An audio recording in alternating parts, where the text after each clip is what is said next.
listening to I Am Refocused Radio with your host, Shamaya Reed. This show is designed to inspire you to live your purpose and regain your focus. And now, here's your host, Shamaya Reed. Hey, welcome to I Am Refocused Radio, man. Today, we have a true honor having a special guest today. He's an entrepreneur, but he also has an amazing journey, life story that he will be able to share with our audience today. Man, his name is Andrew Delgado. And Andrew, first and foremost, I want to say thanks for taking time to talk to us today, man. How you doing? I'm doing great, man. I never had it so good.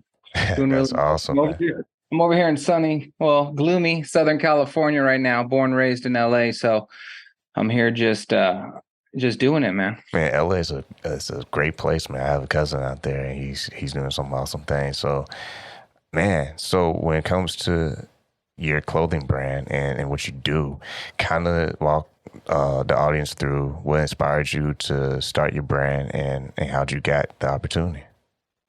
Okay, yeah. Well, my brand is more like, what I'm doing right now is more of it's dad of dads, and it's more of my my personal endeavor, or the end of my, I guess not my endeavor, but it is definitely my passion right now. You know, I've been in the apparel industry for 20 years, building brands, usually building other people's brands, and how I got started, in that is, I was newly sober. I've been sober 19 years. And a friend of mine had a clothing brand in the skate surf industry. Being from Southern California, growing up around all the skate brands, all the surf brands, I've always been, I've snowboarded, I've skated, I've surfed, I've, done all of it, baseball, basketball, like all the outside stuff that you can do. So I've always very driven by action sports. And he had started a brand called Ambiguous Clothing in 96. I'm 52 now. So when I say 96, I think like 10 years ago. No, but actually that was like 30, 35 years ago. And he started that brand out of his dorm room in Chapman University. And I'd gotten sober and he'd had the brand for a while. I helped him out early on when he started it. And it was just an industry that I really liked because it was young, it was fun. And so that's what started. That was my gateway into the apparel industry and having your own brand. And I've started from warehousing, team management, sample cage. Like I've just kind of did everything around in the industry, which helped me, use my network and all the connections that I've had to knowing buyers and knowing owners and things like that. So I've always just, if I was to give any advice, is just to remain teachable, not only in your career, but in life. And that's taken me a long way. I've kind of always had a great, a good work ethic that was instilled by my father, always seeing him up going to work and grinding and doing whatever it took. So I kind of always had that, where I think a lot of people, it takes a lot longer if you haven't been around that. If you're kind of used to just coasting or cruising or looking for the easy way out, which I've done. I'm not saying I'm oblivious to that, or I'm not saying I'm void of that, but it really helped me in a younger age, just being around a father who really instilled that. I kind of can't even say instilled it, just what I grew up around. I seen that. I seen that work ethic of my father. So as I got older, and then when I got sober and in this industry, it really helped out just to jump in and get busy and do whatever it took kind of to get the job done. I've built brands. I've been a part of some great teams and great men's brands, lifestyle brands, I guess they call it now. But I've always just tried to remain teachable, you know what I mean, in life, and obviously within this industry. It's been such a big part of my identity because I've been with it and around it for so long. So it's kind of like second nature to me, but I'm always willing to learn and do better. So with that said, when I wanted to start my own brand or my own, I guess my own brand, my own label, my own thing, my own deal, I'd already knew how to source. I knew domestic production. I knew, getting stuff overseas, how to ship, how to pack, like just all those little things. And when I was in it, like if I was in the warehouse for you know, through a year or two, or just helping out, it's like, God, I never looked at it like I'm going to be here forever.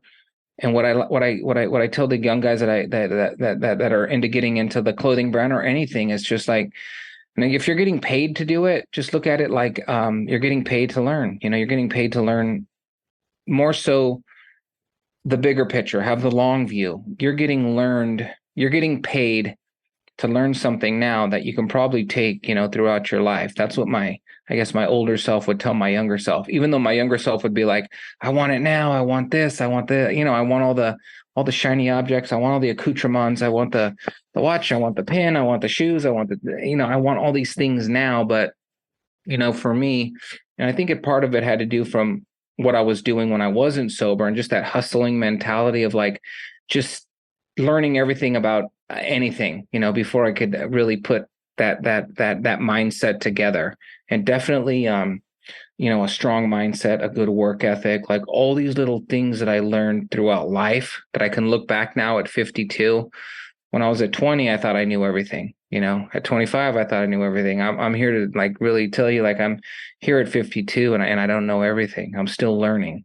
Just a lot to do with business, with communication, especially communication. That's what I'm really hyper focused on right now, is just make sure that I'm clear at what I want. I'm clear at where I'm going, and I know how to ask for it, and not have this ego or this pride that I might have at, during my younger stages of growing up, or of having a business, or of being an employee, to my employer. Just kind of set that aside, be willing to ask questions and not be scared. That's another thing that I work on with a lot of men, a lot of young men right now, whether you're a father, whether you're just starting out your career, is to really be able to soak everything up and ask questions, and just it goes along with all just remaining teachable. And with that said, you also have a story of a struggle with alcohol and heroin addiction. When you look back, I mean, what was the turning point for you when you said, okay, enough of this? There's more, to life. There's more to what I have left to do. What was that turning point for you? How did you transition out of that? So the turning point is I had just got sick of, I was spiritually sick, emotionally, at a bottom, obviously physically, because I was addicted to heroin. But when I told you earlier about the work ethic my father had, I didn't grow up around seeing I grew up around it, but my immediate, like my father, my mom, they weren't big drinkers, they weren't drug users, but I was always I always wanted to do I always wanted the most to do the least with least effort. So if I saw these people, I saw someone with money, and my dad, we never had a lot of money, but I saw him work. So that's where that strong work ethic came in. But I was also lazy. I was always procrastinating. I'm like, I'm not going to work that hard. I know I can get that hard. I would always like be looking for the shortcut, the angle. And so with that said, and the lifestyle that I was exposed to, and what I really liked at a young age, growing up in the 80s and 90s, in movies and gangs and colors, Scarface, like, how much power and control all that got. I never really wanted to work for that, but I really wanted to do that and be a part of that lifestyle, which was detrimental, in the long run for me, because I did have that, and I did have things in this and that, but at the end I had nothing. So back to your question, what was the turning point? At 29, I had gone to I had OD'd. I was living in Orange County, and I went to a facility at the hospital, and they said, "Hey man, you should probably get sober." And I'm like, "What? I know I have a problem with this heroin, obviously, pills, coke, crack, yes, but the drinking, I just couldn't believe it." So it took me 4 more years of in and out, hurting my family once again, hurting myself over and over, being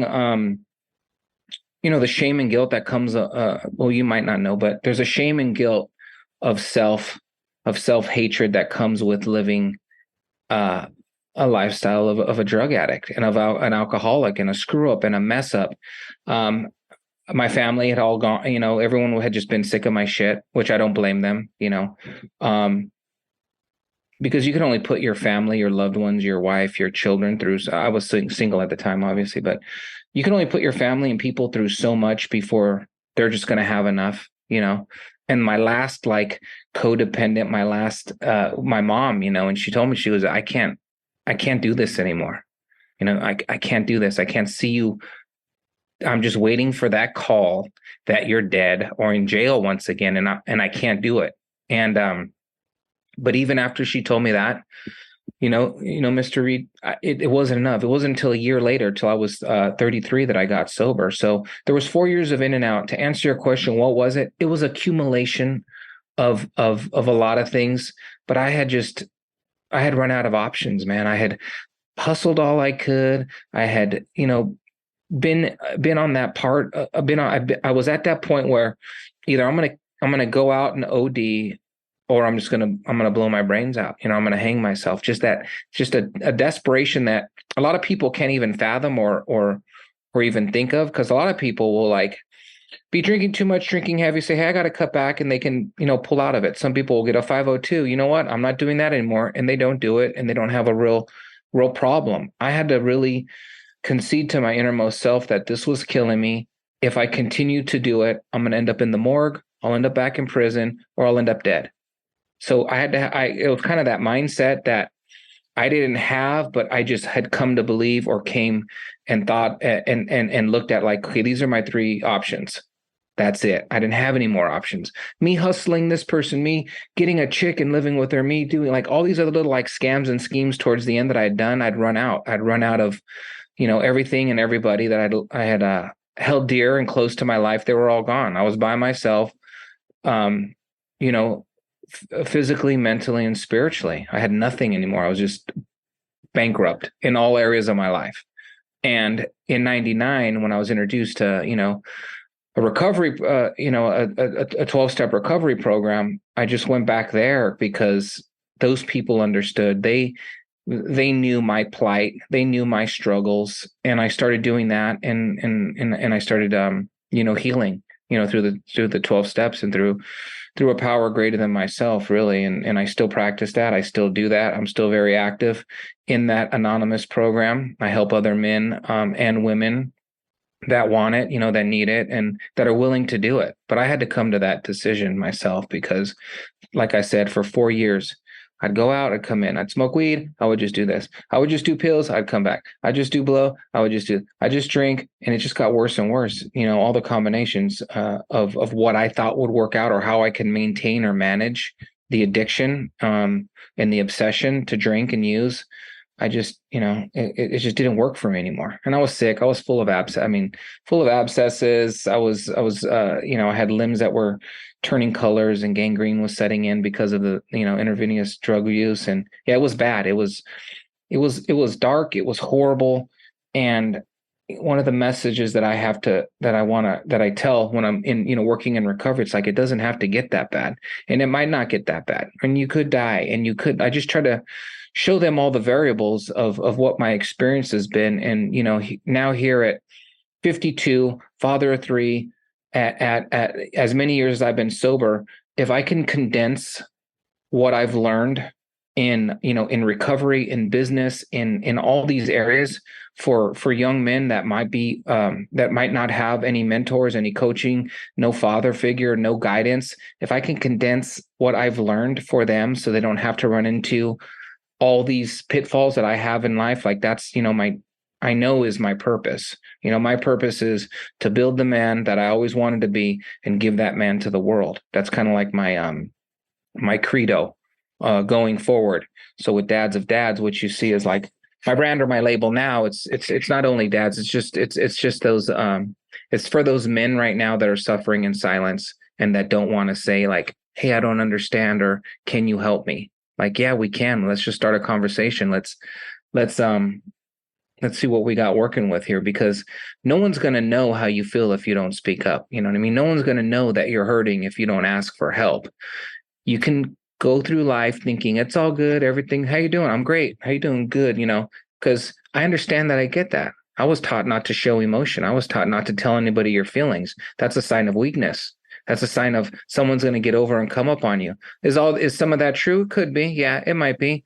But I think now that in this where we are now in 2023 with everything that's going on, everything that's happened, all these things on self-awareness, self-development, I think it's a little bit more not understandable, but it's just, a lot of young men are more aware that it's okay to speak on your feelings or talk about what you're going through. So that's what I'm hearing. That's what Dad of Dads is trying to really usher in the couple generations where there has been lack of what I think of ritual or initiation into manhood. Once again, you listen on Refocus Radio, talking to our guest today, Andrew Delgado.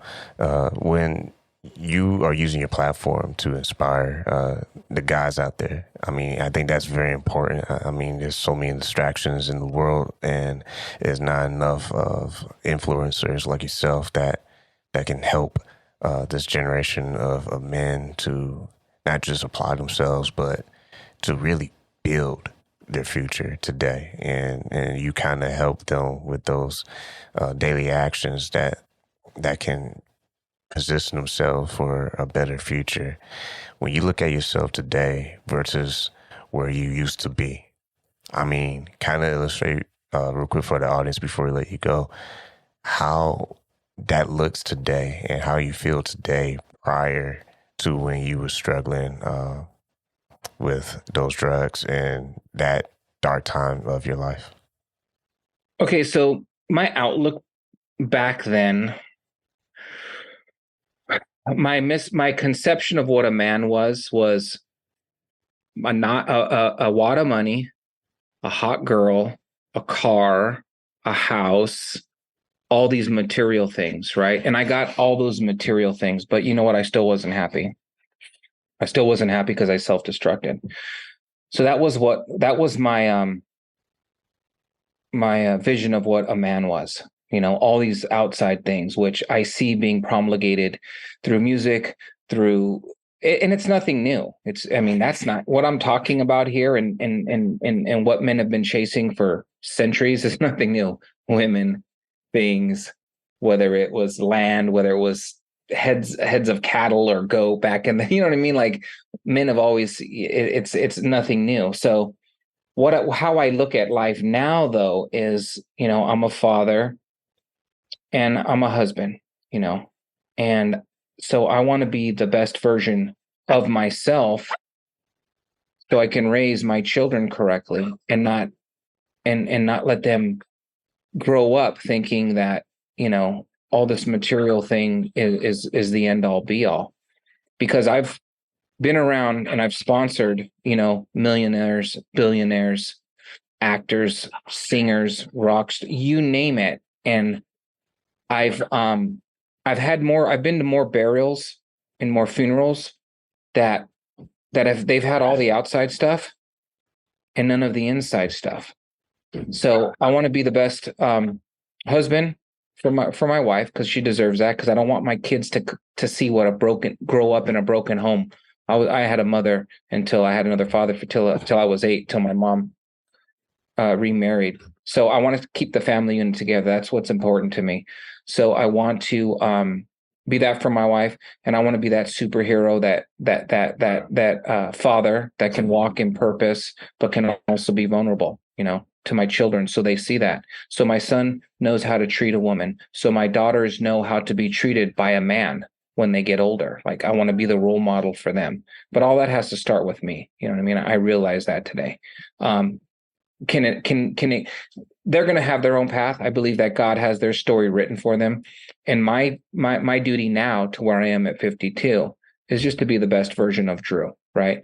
Minus drugs, alcohol, but that isn't the end all be all. That doesn't mean that just because I don't drink or slam heroin that I am this perfect figure. I'm this awesome husband, that I'm this dad that doesn't get angry, that doesn't lose his temper, that doesn't raise his voice. The bigger the bigger picture for me now today is that I know how to apologize. I know how to make an amends. I know how to set wrong, to set right my wrongs, all these things. I know how to be responsible today. I know how to be accountable today. So that's what I kind of like. That's what I want to be looked at. I want to be just looked at as someone who stands in service, someone who stands in purpose.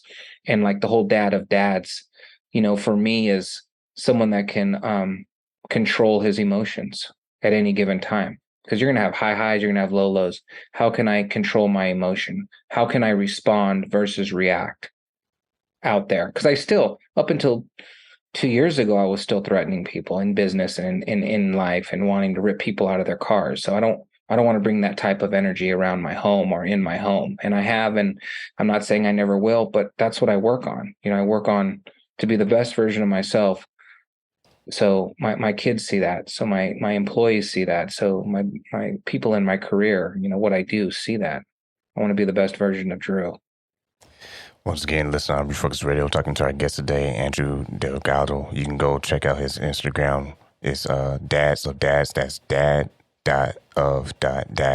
And you can check it out on Instagram. And man, once again, I want to say thank you. Fly out of time, but I want to say thank you, man, for taking time talking to us today, and appreciate your time, man.